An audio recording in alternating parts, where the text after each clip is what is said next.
कर्नाटक की राजधानी बेंगलुरु को देश की सिलिकॉन सिटी कहा जाता है।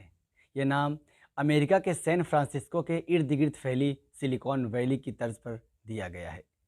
अमेरिका की सिलिकॉन वैली कहे जाने वाले इस इलाके में 30,000 से ज़्यादा छोटी बड़ी कंपनियां हैं। एप्पल, गूगल, फेसबुक, इंटेल जैसी आईटी क्षेत्र की दिग्गज कंपनियों के ऑफिस यहाँ हैं।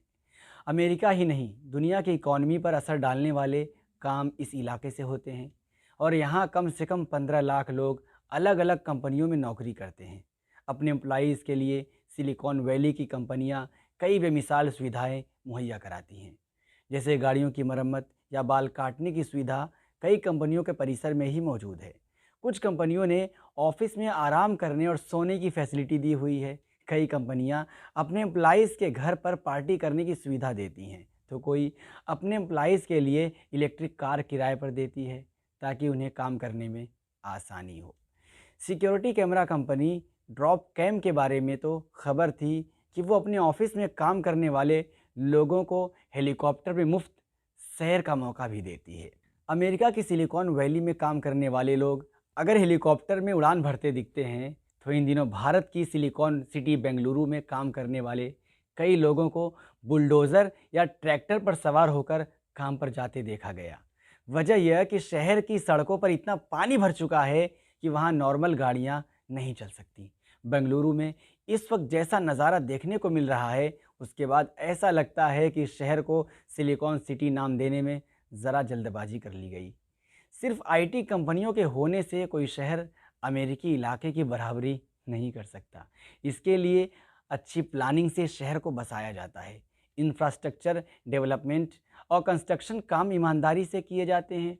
कुछ दिनों की बारिश में बेंगलुरु जिस तरह पानी पानी हो गया, उसमें साफ नज़र आ रहा है कि इस शहर में कितनी जगहों पर भ्रष्टाचार की गहरी नींव खोदी गई होगी और फिर शहर फैलता चला गया होगा। 2-3 दिन से अखबारों, न्यूज़ चैनलों और सोशल मीडिया पर पानी में डूबे छटपटाते बेंगलुरु शहर की कई तस्वीरें देखने को मिली। कहीं सड़कों पर लंबा जाम लगा हुआ है, कहीं लोग नदियों के समान बन चुकी सड़कों पर नावों से जा रहे हैं। एयरपोर्ट पर लबालब पानी भरा है, जिस वजह से मुसाफिरों को परेशानी का सामना करना पड़ रहा है। स्कूल कॉलेजों की छुट्टी कर दी गई है और 2 दिन तक पीने के पानी की सप्लाई भी बंद रहेगी। 400 से ज़्यादा घर गिर चुके हैं और 2000 से ज़्यादा घरों को नुकसान पहुंचा है।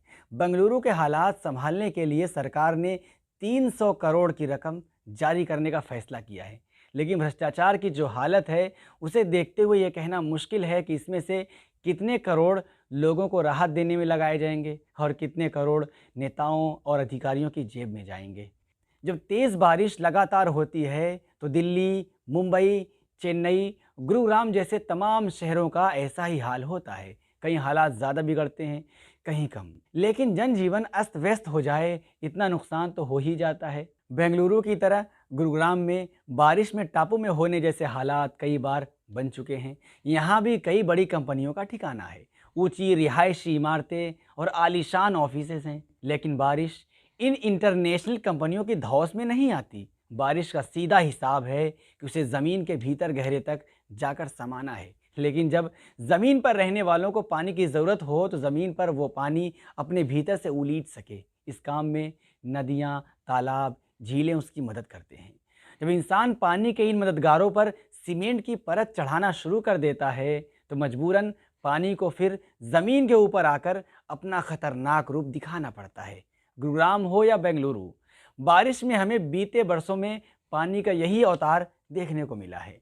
बेंगलुरु के बारे में बताया जाता है कि यहाँ 204 झीलें हैं, जिनमें से करीब 180 पर अतिक्रमण किया जा चुका है। जाहिर है यह काम सरकार की जानकारी के रहते ही किया गया होगा, लेकिन सरकार ने फिर भी इस भ्रष्टाचार की ओर ध्यान नहीं दिया, जिसका खमियाजा अब आम और ख़ास दोनों तरह के लोगों को भुगतना पड़ रहा है।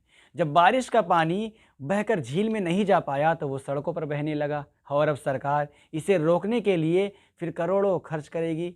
इस मुद्दे पर विपक्ष के नेता HD कुमारस्वामी ने मुंबई सरकार को घेरा भी है और अतिक्रमण पर श्वेत पत्र जारी करने की मांग की है। लेकिन यह वक्त राजनीति करके फ़ायदा उठाने से ज़्यादा लॉन्ग टर्म प्लानिंग पर ध्यान देने का है। बेंगलुरु में दुनिया की टॉप कंपनियों के ऑफिस हैं और यहाँ के ऐसे हालात बाहरी मुल्कों में भारत की छवि को धूमिल कर सकते हैं। इसलिए भी हालात पर काबू के बाद अगला कदम शहर की बसाहट और बनावट के मुताबिक सुधार करने का होना चाहिए। तभी अगले बरस की बारिश में ऐसी बर्बादी से बचने की उम्मीद रहेगी। बाकी आपकी क्या राय है, कमेंट बॉक्स में हमें ज़रूर बताएं। रखिए अपना ढेर सारा ख्याल, दीजिए मुझे इजाज़त। मिलते हैं फिर किसी नए एनालिसिस के साथ।